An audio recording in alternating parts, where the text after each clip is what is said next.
Okay, good day. My name is David Sullivan. You may have got the first part of this story.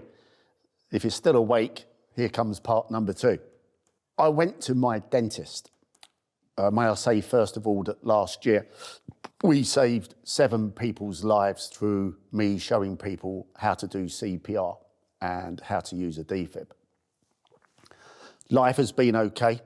The pandemic has put a kibosh on Heart Angel, completely shut the company, but the roofing has been busy. And ironically, I've been working for Dr. Hillary, who's been a tremendous help in our quest to save people's lives. Everything was going well, money's coming in, I'm busy at work. Then I've got a dental appointment, 28th of November, 2020. Go to Westerham, go to see the dentist. Sully, you've got to go to hospital. Hey, who? Me? I found a lump in the back of your neck I'm not happy with. My world fell to the floor. I thought I was invincible. All the training, all the things, all the places I've been, jumping out of helicopters, airplanes, you name it, I've done it.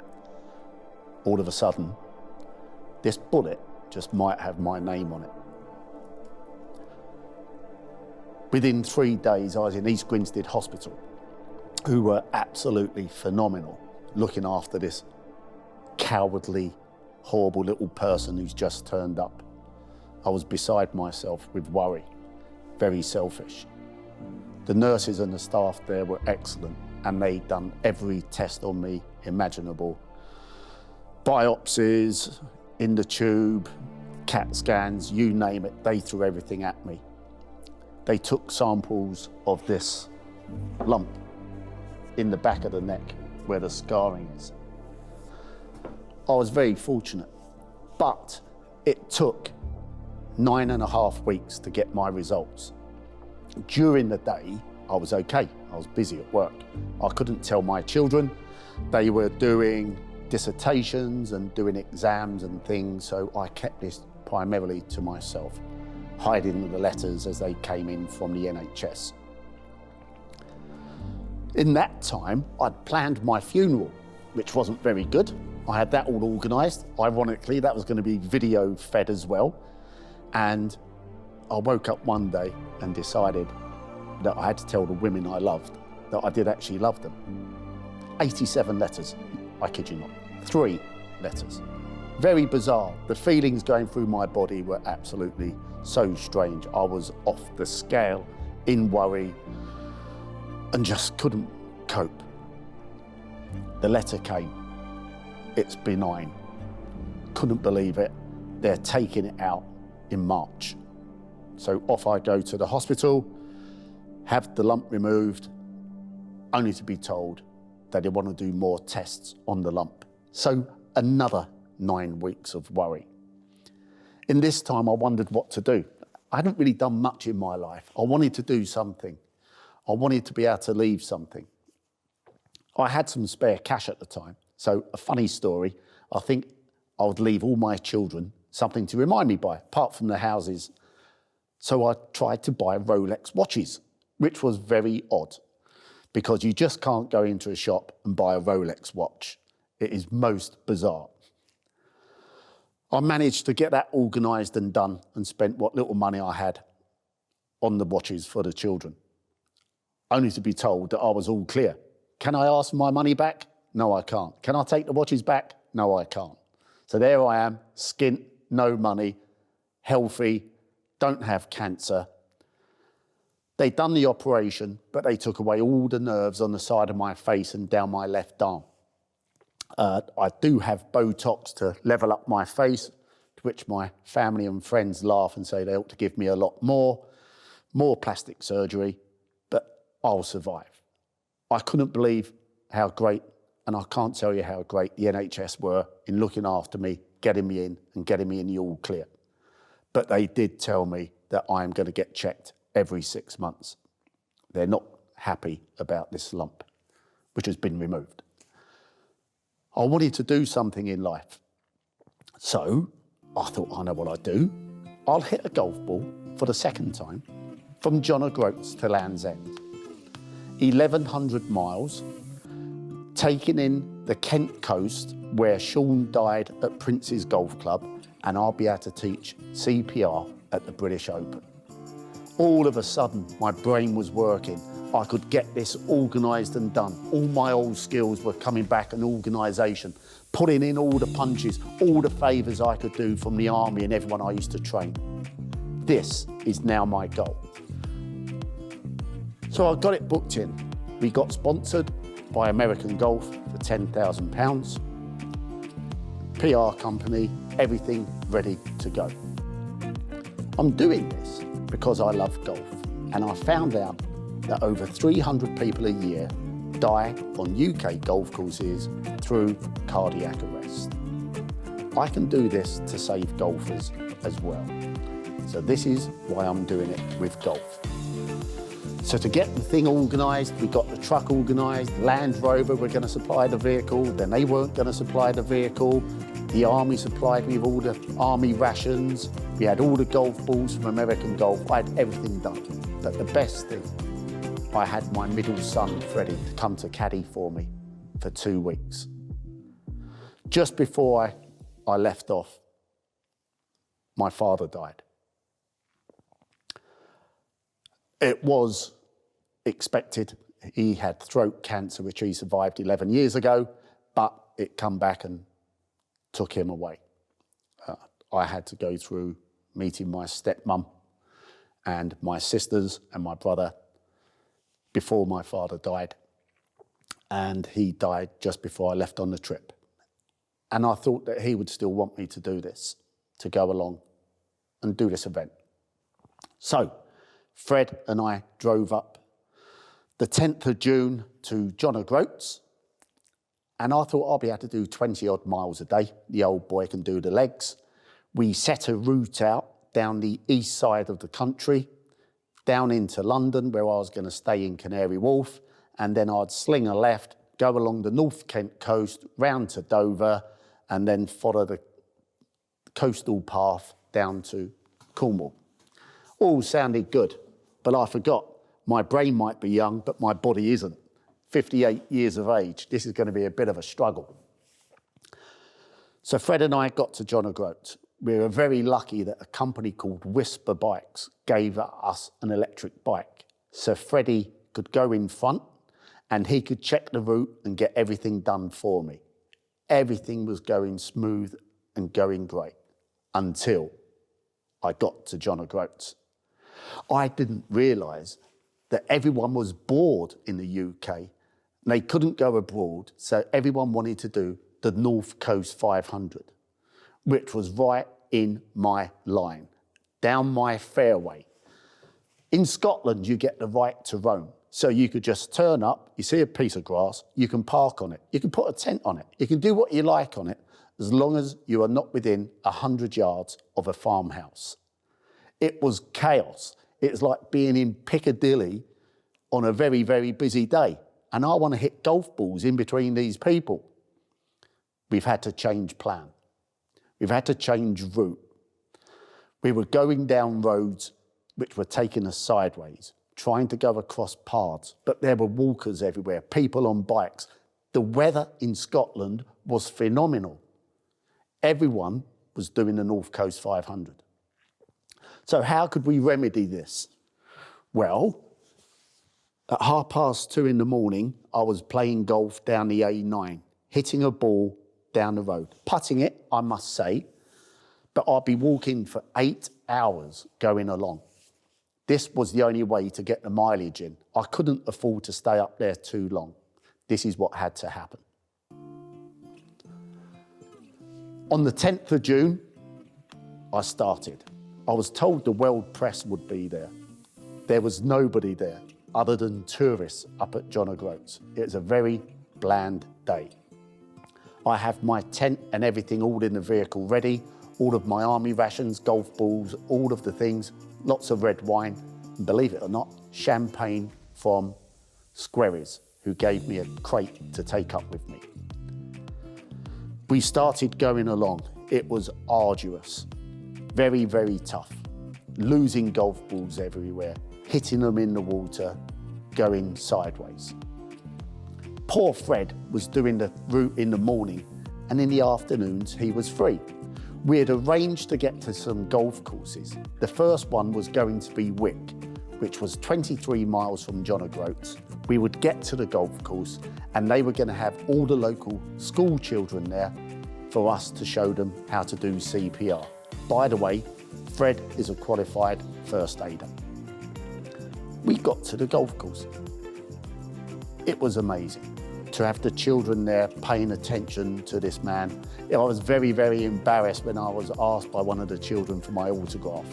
No one's ever asked me for an autograph before. And it was great to show the youngsters. Day one was a success. We showed them what to do. What I didn't realise is that the people there felt sorry for Fred, especially the ladies. He's a young 22-year-old good-looking lad. Not sure who his dad is. So they would say, Fred, would you like to have a game of golf? So Freddie in the morning would do the route for Dad, and he played golf at Wick Golf Club. The next stop would be Brora Golf Club, where I was very good friends with an Open champion winner called Peter Thompson, who won the British Open 5 times. Unfortunately, Peter passed away last year, but he used to spend most of his summers, he was an Australian, he used to spend most of his summers in Scotland playing golf. It was a shame I never got to see him before he passed. Fred had done the route. Freddie, would you like to play golf this afternoon? So my caddy is now having more fun than me. He's now playing another golf course. And on top of that, Freddie, would you like to go salmon fishing? It was great to see my son having so much fun. I thought I was clever, being able to snare rabbits, gut them, cook them, put up tent, pitch places everywhere, read the weather and do stuff. But I realised that my 22-year-old son was far more intelligent than his dad. And it was so lovely to find out in those 2 weeks that my son turned out to be the person I always strived to be. He was an absolute delight to be around all the people there and organise his dad. Day 2, I hit a very nice new golf ball, the Titleist 4, down a ravine. And with all my skills and everything I've done, I thought I'd go down and retrieve it to save £4. I fell down and smashed my knee to pieces. Fred was furious, absolutely livid that his stupid dad had tried to do something instead of calling him for help. I thought that was the event over. A one-legged golfer walking 1,100 miles doesn't sound too good. I was heavily strapped up. In fact, I had a scaffolding around my knee so that I could walk. This was going to slow me down. Never mind, I can't go down the roads because of all the traffic. I'm now doing more tough terrain. I'm now going to be hindered with a very severe limp. And I must say now, quite a bit of pain. It had snapped my ACL and my knee and my leg was completely swollen. Poor Fred had to stay in a tent with his dad. Dad had bought a decent tent off of Amazon, which turned up a pop-up tent. But unfortunately, they never told me it popped down a lot quicker than it popped up. Several times I'd be laying in the tent and it would be laying on top of me in the morning. But I was so tired, I couldn't be bothered to get out the tent to put it back up. So I just thought, oh, sod it, I'll stay there. I would let Freddie spend some money and stay in digs because he would go around. I would spend 3 days in a tent, the next day in a nice B&B, and then the next day probably sleep in the truck. The first 2 weeks was an absolute joy. I played golf along colonies of seals. I played golf in the most amazing beaches, on golf courses I've gone past, but it was meeting the people who wanted to come and tell me their story. They had heard about all of this on the radio and on the local TV station. They wanted to come and see this crazy person hitting a golf ball through their country. I was pleased to get this, not through the adulation but to actually have the feeling that what I was doing was allowing people to be shown how to do CPR and how to use a defibrillator. So we would do our walk. Fred would organise a place for us to stop, which would have been advertised in the local paper to say that we was going to be there on this day. We would meet the mayor and mayoresses and show them how to do CPR and explain to them what they can do to their community to make it a safer place. It was quite tough in Scotland because we weren't going through that many towns and cities. But wherever we did, we left our mark to make sure that people know how to do this life-saving skill. It only takes about 15 minutes to be shown how to save someone's life. I've now got to go home for my father's funeral. Week 2, we go down to Edinburgh. I get hold of Fred and we fly down. Go to my father's funeral. Freddie has got a 2-1 at university, qualified surveyor. So he wants to go and say hello to his friends for the weekend before we fly back on Saturday night. Disaster. Dad, I've got COVID. I didn't realise they'd all be kissing and hugging each other. Now I don't have a caddy and now I'm panicking. I have to make some phone calls. I managed to get what were called the Black Watch, it's now called the Scots Guards, who are based at Inverness to come and caddy for me and look after me. It's amazing knowing these people through training in Canada. There are still some of the old guys who are now further up the ranks who remembered me and would come and help. I was very pleased for their intervention to making sure that this event would carry on. I've still only got one leg. They didn't take any pity. They laughed at me. Some things never change, Sully, and you never will.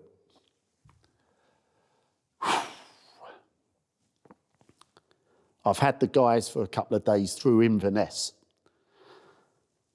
I'm now Aviemore. Going up through Aviemore, I'll try and find somewhere to pitch my tent. Too many people. I'm not allowed to stop anywhere. Not even me. I can't get anywhere. Although the TV and radio have told everyone I'm turning up, nothing. I now go 7 miles up from Aviemore, up the mountains into the trees. I find a little place where I can pitch my tent. This is good. I can see the snow-capped mountains. This is all looking fabulous. I put the grill on. I'll never forget it. I had a real juicy steak I was really looking forward to eating. I had a bottle of red wine and my pop-up and pop-down quickly tent, which now has got cross with me. If I'm going to be out in the open air, so's this flipping tent. So I've bought extra poles to make sure that it is up for the job. I am not going to give up. It is not getting away with it. I spent 70 odd quid on this and I'm going to get me money's worth. This was not good. Once the smoke died down from my cooking, I was attacked by the mozzies. And when I say attacked, I looked like a dartboard, which was about 10 years old. It was unbelievable, excruciating, itchy, and annoying. I spent 5 days rubbing cream on everywhere, and I mean everywhere, in places I don't want to tell you, to try and get rid of these itching little buggers.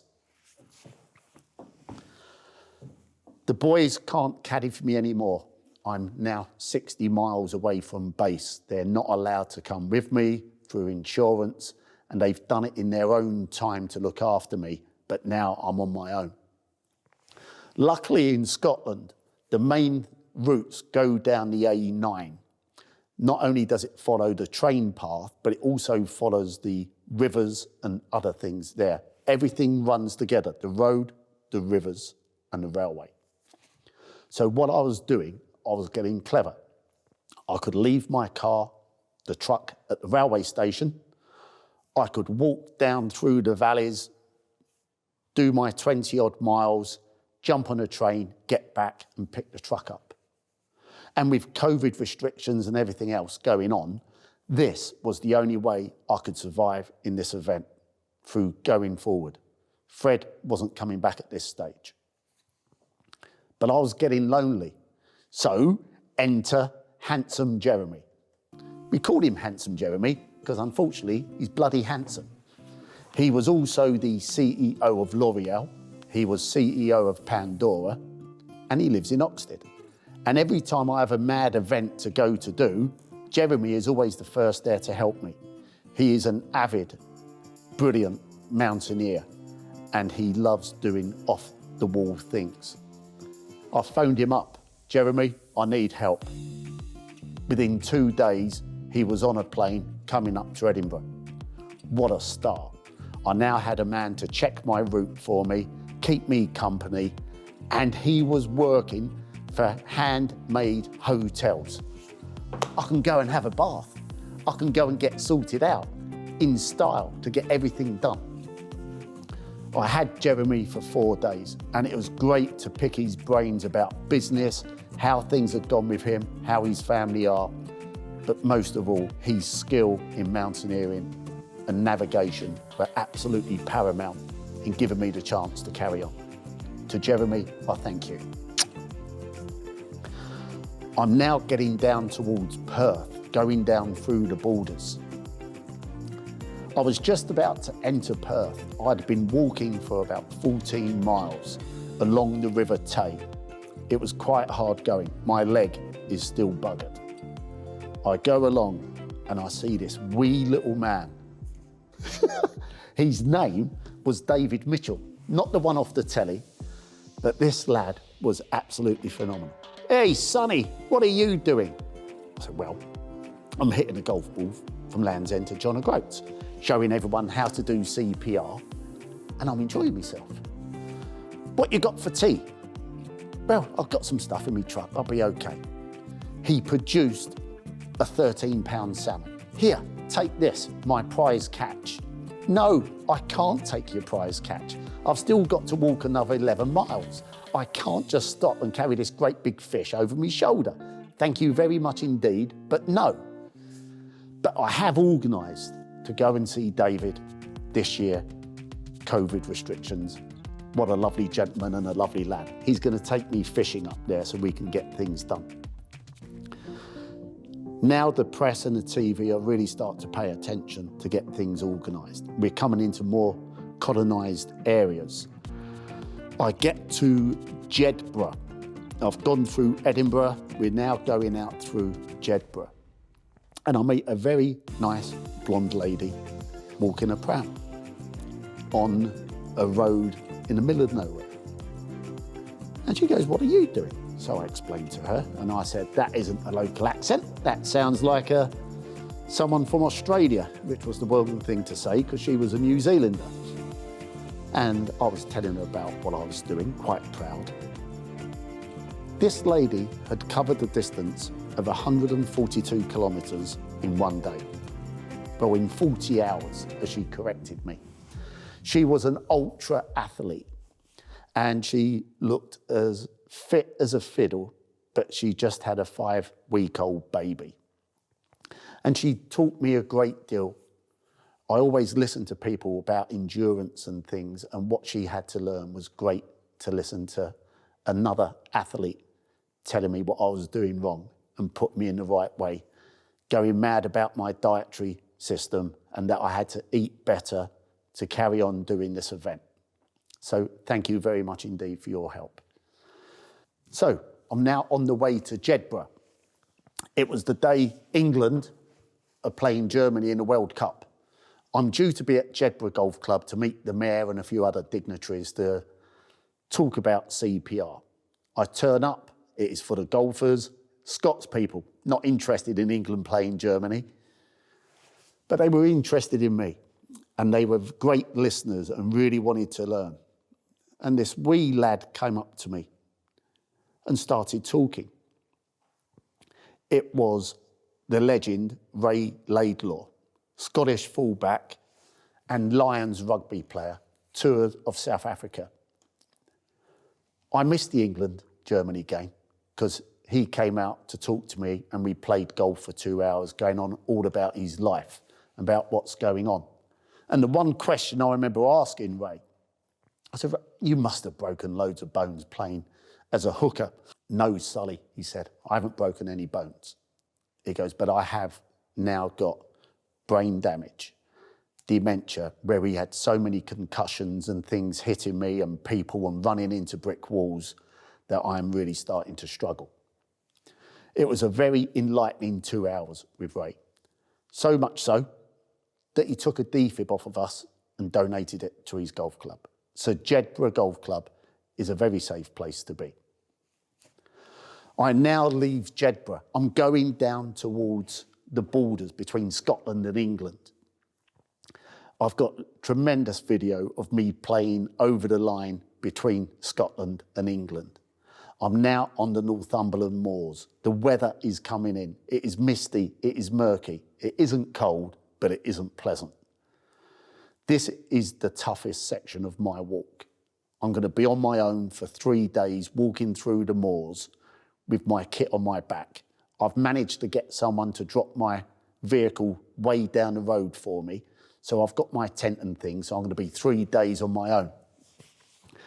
Day one was fine. Still too many mozzies, getting bitten everywhere, losing golf balls, walking down paths. Thank God my skills of navigation are still okay. I haven't got lost, but this is going on and on and on.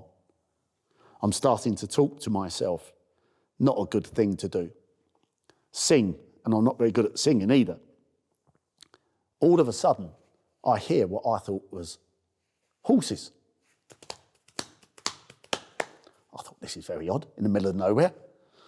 All of a sudden, 2 people show up. What are you doing with a golf club, hitting golf balls? I explained what I was doing. After that comment, he said, I'm a farmer here. Would you like to come and see a Roman fort? I thought, that's a bit odd. Why would I like to go and see a Roman fort? So I jumped on his horseback, and his wife was on the horse next door. Next thing we know, he's put me in a 4-wheeled little buggy, and he's taken me to a Roman fort, where he's given me an absolute lecture all morning on how things happened, all the centurions, how they built the walls, how they survived, and where all these Roman warriors are buried. It was an absolutely brilliant archaeological lesson I didn't think I'd ever have. I was very lucky. 3 days on the Northumberland moors was more than enough. I'm now starting to sleep on farms. Farmers have been phenomenal. I would stay there tonight and show them and their farmhands and their family how to do CPR, how to save a life, and get fed. This was wonderful, but my leg is killing me. I've now put something out on the BBC. I'm in urgent need of something medical. I really need help. Even I am now starting to struggle with the leg going forward. Next thing I know, I've got the phone going. Hello, my name's Gavin. I've been given your name from the BBC. I hear you need help with a physio. Yes, please. I'll come and pick you up. Gavin came to pick me up, took me back to his surgery. He said, okay, I've already seen you walk. It isn't your ankle. You've done your ACL. You're in a bad way. I cannot thank Gavin and his wife enough for the equipment and care and everything they gave me so that I could be on my way and keep on going. Without his intervention, it wouldn't have carried on. The pain was getting too much.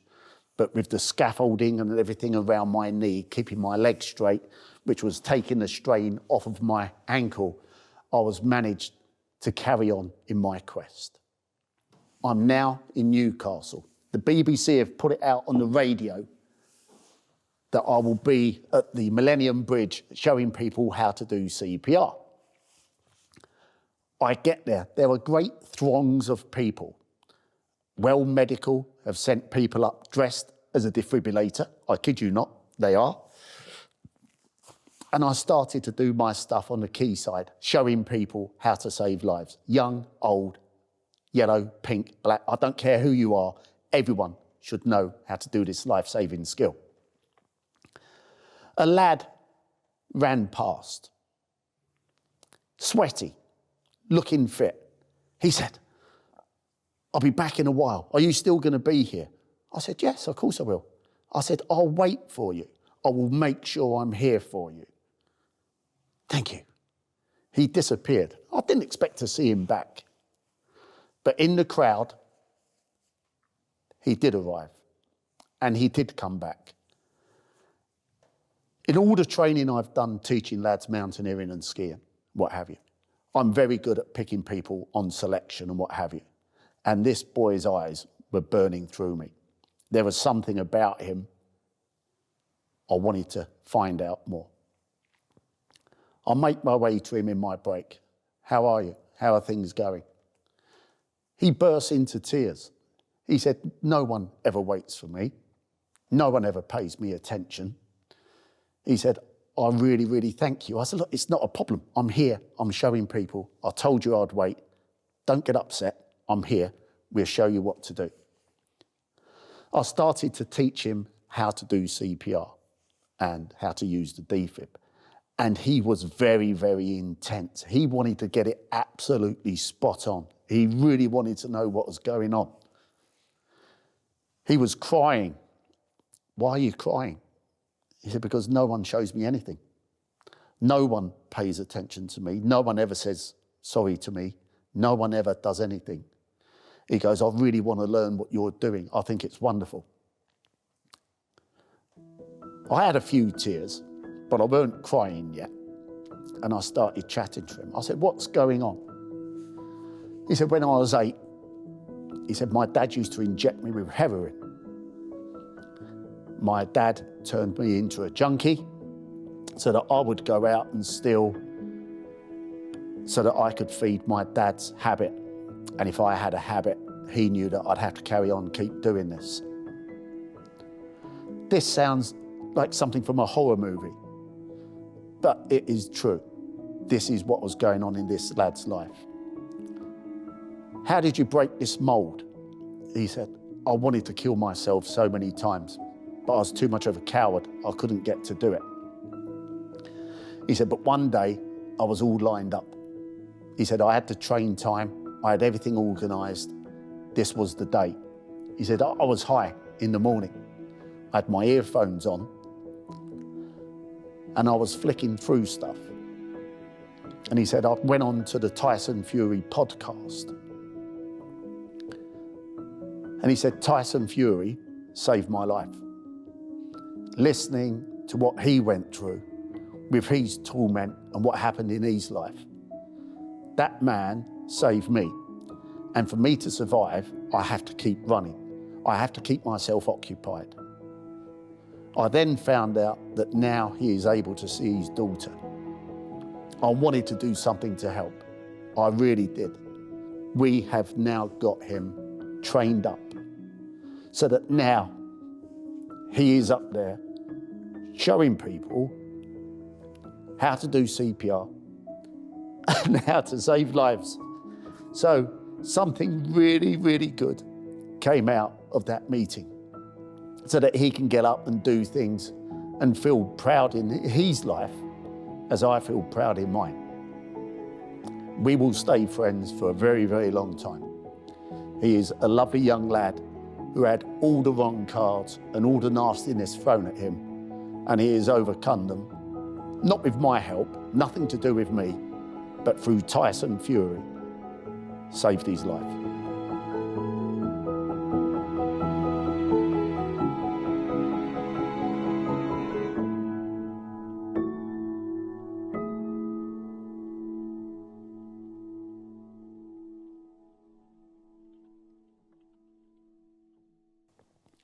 My phone rang.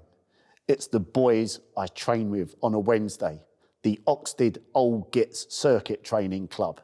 They haven't forgotten me yet. I'm the timer in the club, the worst timer, but that is my job. Sully, we're coming to see you. We're going to intercept you at Lincoln Cathedral. Phenomenal. I'm now on the way to Lincoln. I've still got quite a bit of a journey to get there, but they've arranged to see me the day before the Cup final. Sully, we're going to treat you. We've booked a lovely hotel. You're in, we're going to be there. The days passed. I've got a sprightly step. I'm talking to my wife on the phone. My children are contacting me. I've got lots going on. All of a sudden, I've got this second wind, not just for 10 minutes, but for days. I'm going to meet my friends. I'm going to see someone who I really know I want to be with. I get to Lincoln a day early. I'm all ready to go. All of a sudden, ping, my phone goes. How the hell have I been in contact with someone who's given me COVID? I cannot believe it. I've been pinged. I tell the boys, they say, look, we're still coming up. We're going to be in the hotel. I will tell you the truth.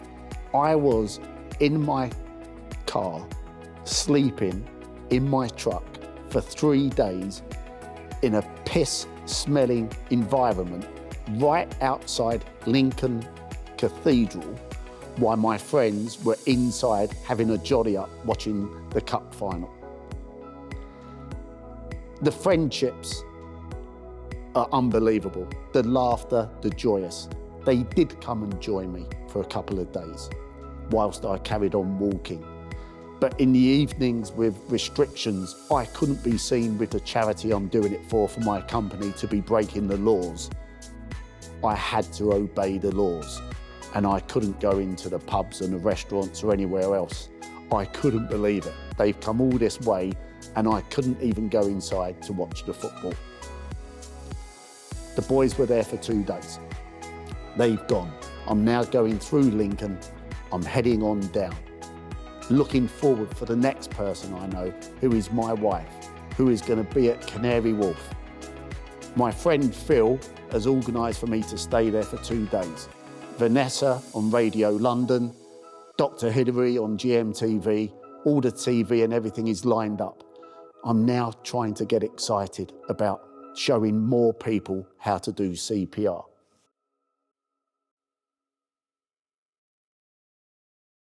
Lovely, so I'm going down through Yorkshire. I've had a bad day, thinking about burying my dad, no caddy, everything going on. Times are very tough, really, really rubbish. And I'm at a place called Thorn, and I'm going along through Thorn, and my coffee machine's broken. There's no money going into my bank, and I'm really struggling to find somewhere to park the car, and I'm tired and I'm very emotional. I go into this grottiest cafe I could ever imagine in Thorn, feeling very low on myself. And I meet Doris. Doris starts dancing. This changes the whole attitude of my life. I can't explain it until you see the video of how wonderful this woman and how she changed my day. Sweet Caroline, whoa, whoa, whoa. The times never seem so good.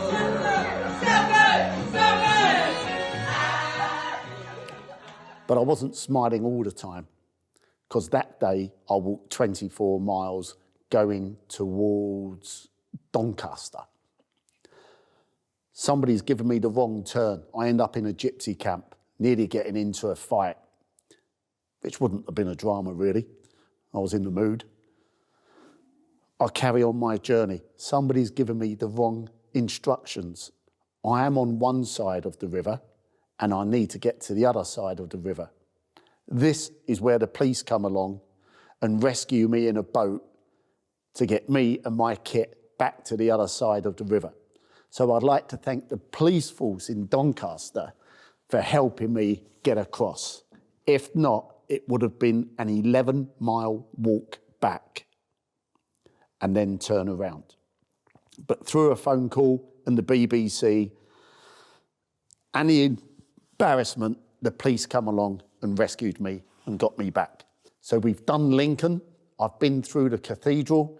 I've taught the mayoress of Lincoln how to do CPR. The boys have seen me. They've been and gone. I'm on my way down to Cambridge. All of a sudden, the roads are getting flatter. The scenery is getting flatter. And I've now got to be very careful because of all the dikes and all the roads down there. I lost very few golf balls here because I could hit the ball down the tow paths of all the canals and everything going on.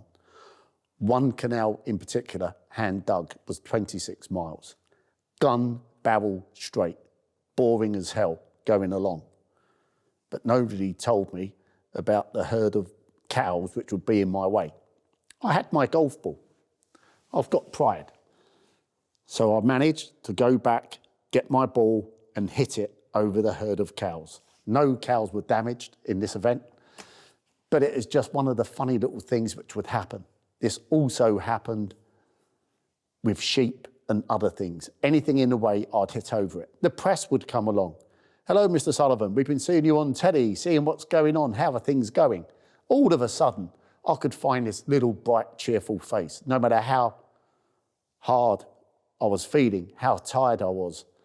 I always felt a little bit chirpier when I thought somebody was paying attention and we were saving people's lives. The BBC were great. All the local stations and everyone were following me and getting things done. It was working. On this event, they worked out that I showed CPR to over 40,000 people via TV and radio. These people have now got the ability to be lifesavers. I could go on about my event for a long time. I get to Canary Wharf from living in a tent and everything else. Phil Treadle, the CEO of Canary Wharf, has put me in the most plush apartment possible. And he's also put my wife in there. More tears, not just from her, from me as well. I haven't seen her for a long time. It was great to see the person I love near me. Phil organised for us to go to a very smart restaurant and we stayed a night in Canary Wharf. I was then on my toes, heading down through to Greenwich. Greenwich was an amazing place. Again, I met an old presenter from the BBC, Rob, who'd done a beautiful video with me.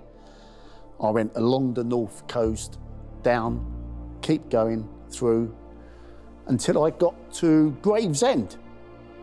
The mayoress and people came out to see what I was doing in Gravesend, and I explained. I left them the day before, and I got to my position very early. I thought, I know what I'll do. I'll go and do an extra CPR session. I'll set up in the high street and show the locals how to do CPR. So I set up, got my mannequin and everything all out ready, only to get a very officious man in a suit and a tie to say to me, what are you doing? I said, oh, great.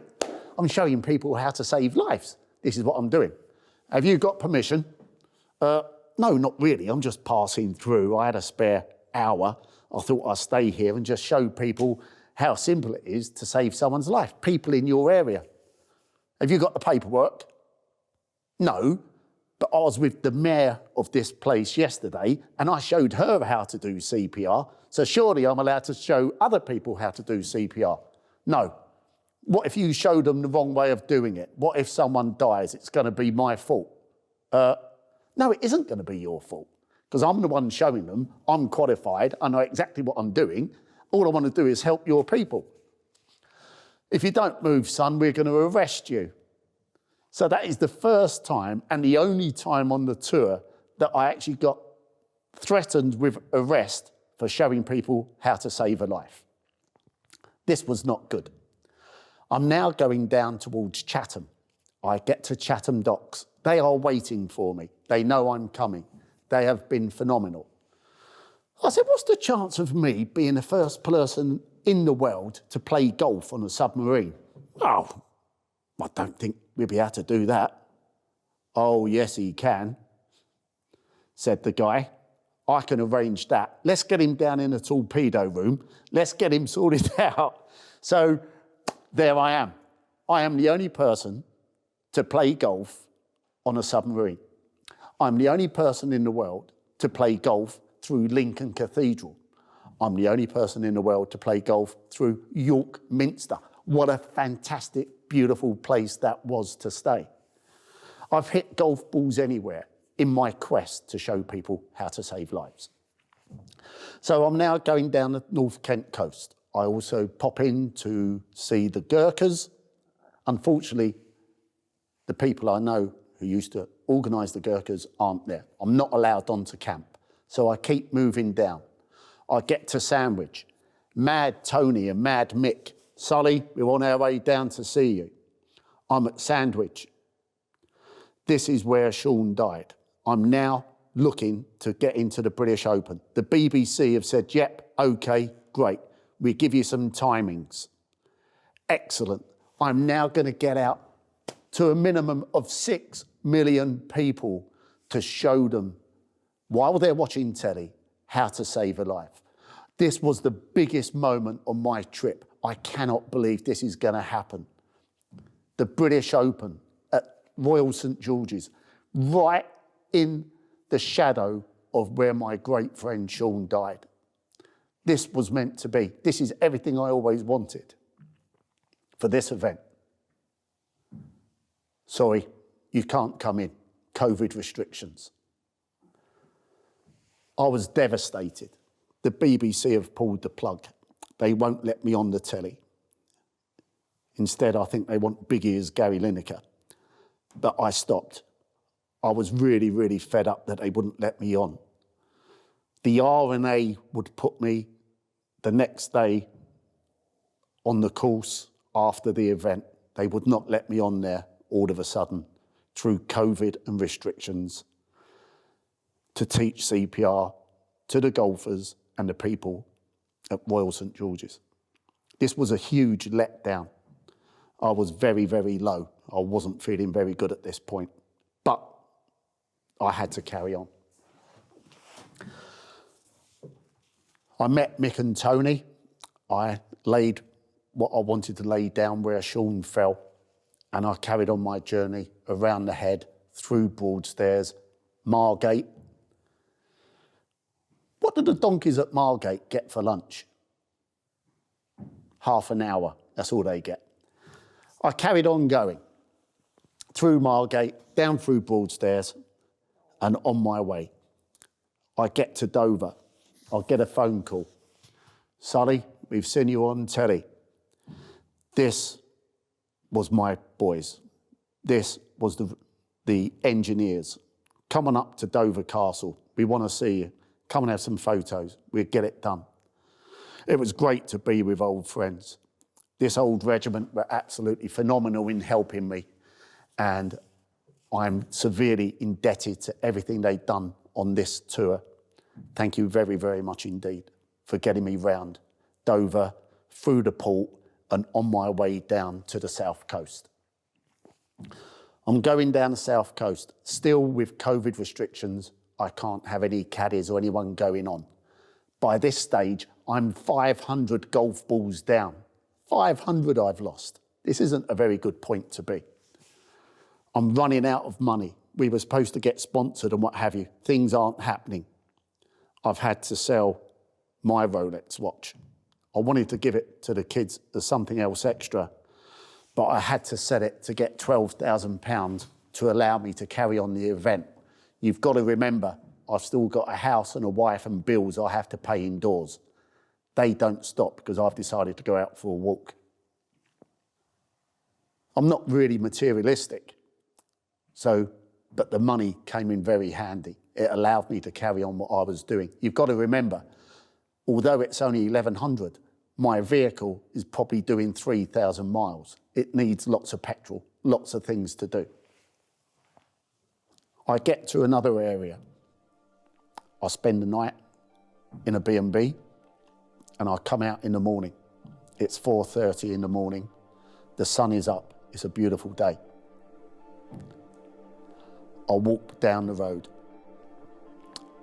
and I find a woman in distress. She wasn't drunk, but through my experiences, I knew that there was something wrong. What, I had no idea. And what was to unfold is something which will live with me for the rest of my life.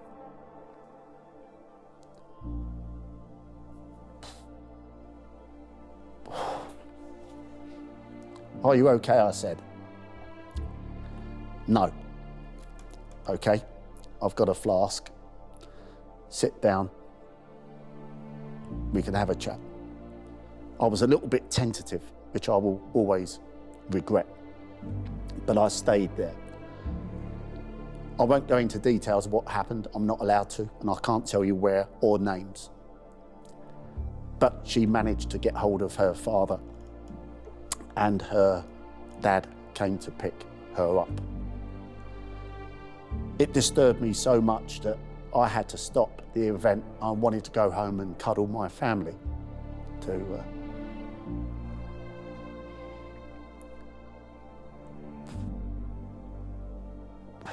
to make sure my loved ones were safe. I am very lucky that, ironically, this week I met the person's father, and she was a woman with a family. She wasn't a youngster. She went out with a friend and had a drink and got drugged.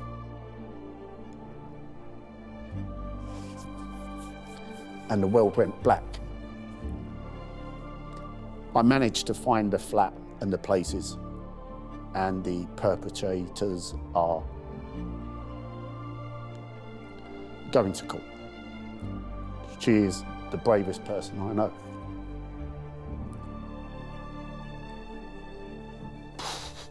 I've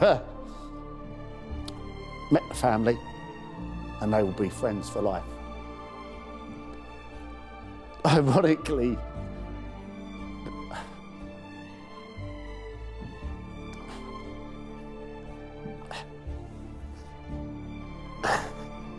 they call me their guardian angel, but I'm not. I just happen to be the person at the right place, or the wrong place at the right time. And I'm hoping that she recovers and everything is all done and their family can stay together and get organised. I've met them. They're the most loving, caring, united family you can imagine. And I'm very proud to know them. My quest continues after my couple of days home looking after my family. I'm going down the beach. Again, I can't tell you where this bit is because it's a bit close to where it happened. So no names here.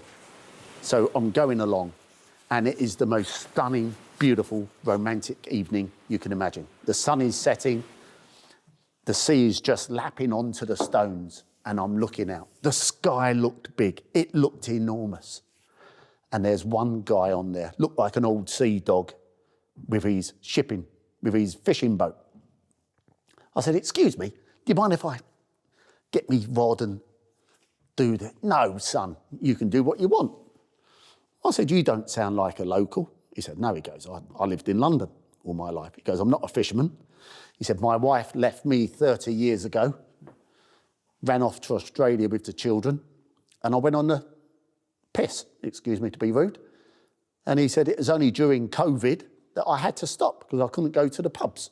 He goes, "So I've bought myself a little fishing boat, and that is what I'm doing now." We sat down and we chewed the night away, telling me all about his life, what he's done, all the events which has happened to him, and that he did get out to Australia to see his children, and how now that he's straight, his life is on the straight and narrow, and what he's going through.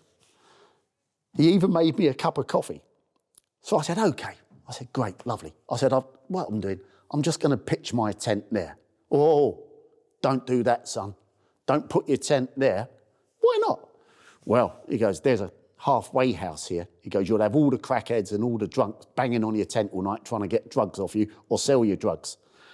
"No, I don't fancy that." He goes, "If I was you," he goes, "I'll go about half a mile down the road. Nice quiet road down there. Go and park up. You'll be okay." So I go down the road, half a mile. All there are is beach huts, nothing else around, no other cars. Couldn't be bothered to put the tent up. I thought, I know what I'll do. I'll sleep in the car. Too much details. I'll get very nearly naked in the car because it's quite uncomfortable and it was warm. It was great until about 1:30. This bugger had decided to put me in a dogging area.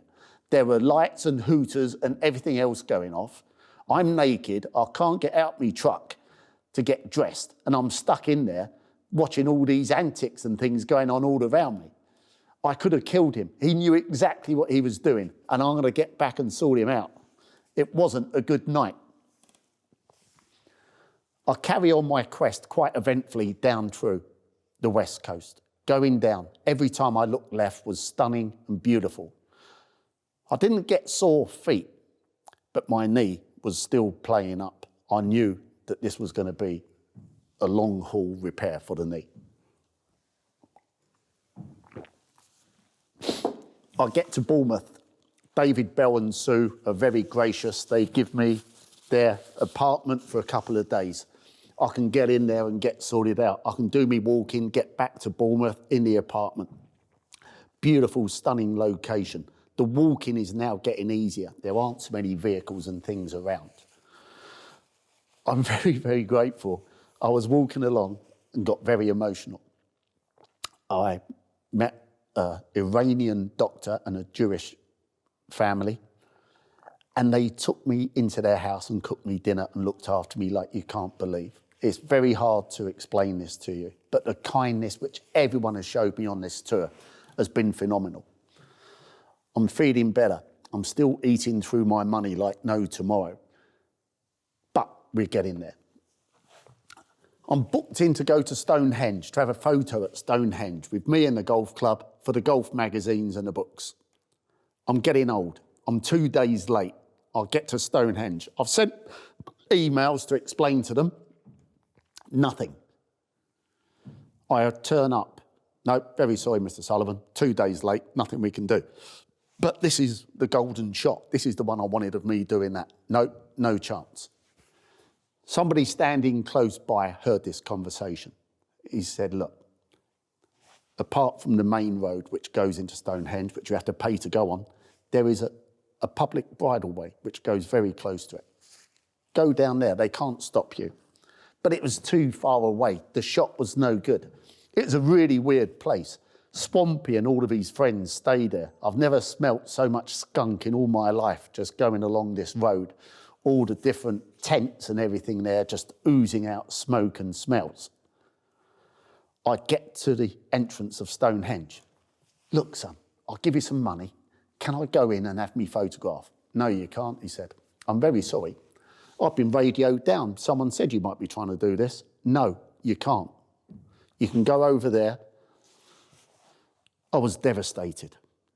But the clouds were like something out of Ghostbusters. All of a sudden, these big, huge, dark clouds, Columbus clouds just came and the heavens opened. Everybody ran for cover, even the people looking after the gate. It was biblical. This was my chance. I seized the opportunity. As they were all running one way, I ran the other way. And I've got my shot.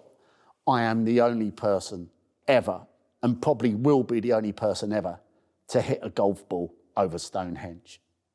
I am in a lot of trouble for doing it, but it is worth every single email and things I get from the World Heritage people.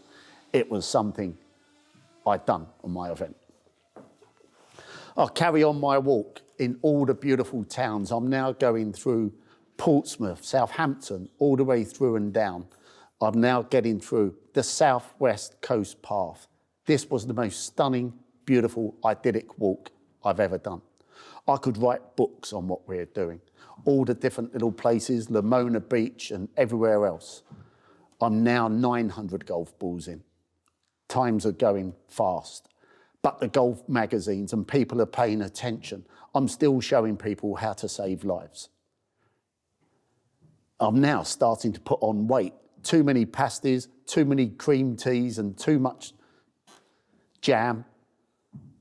But I'm getting near the end of my quest.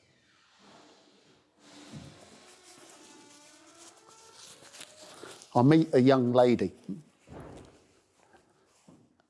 She is on top. She looks like a mermaid.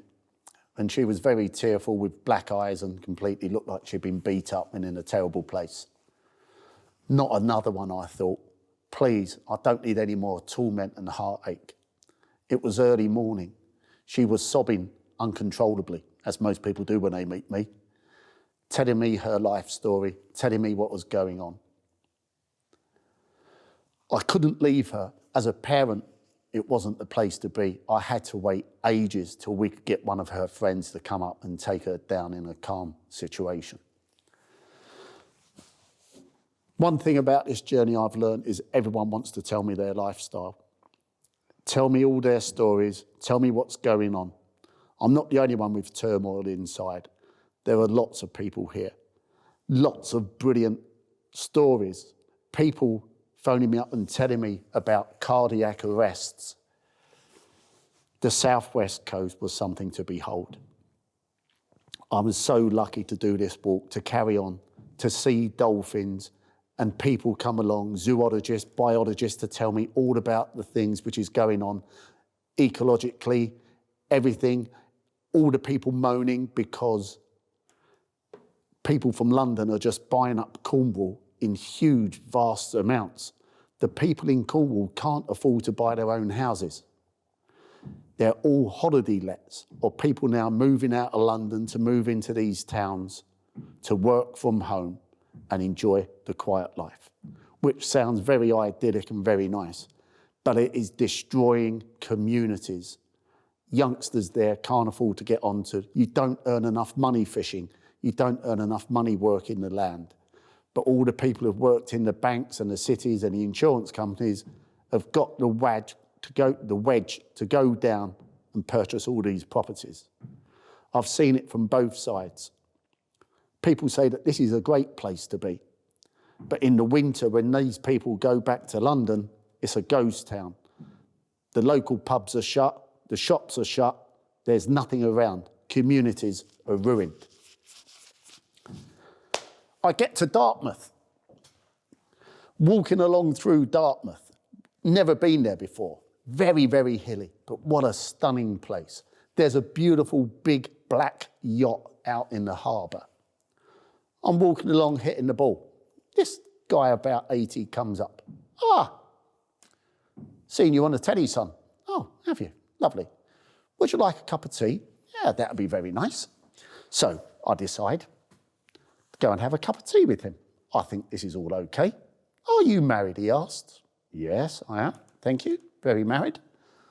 What about you? Oh, I used to be married, but I'm not anymore. I've got a boyfriend. Oh dear. I think he's trying to chat me up. What are you doing here? I kid you not. His words were, I play organs. I thought, I bet you do. He says, I play organs all around the world, and there's an organ here I want to go and play. Not mine, I did say out loud to him. Oh, he said. He goes, I've got that big yacht. The big black one in the harbour. That's mine. Would you like? No, I don't. Thank you very much indeed. It's very nice that someone wants to chat me up, but I'm not for you. I let him be to go and play his organ, wherever that was. I'll carry on my quest. I could write lots of stories about all the beautiful things I've seen and everything down the coast. The fisherman who stopped me, I said, what's up with you? We was up on top of a cliff. And this lad turned up in a truck very similar to mine, a bigger four-wheel truck.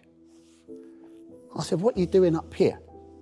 He said, he goes, all the people down there, all the people on holiday, all the holiday makers, they block all the roads up. So I've come up the back road up to the cliff.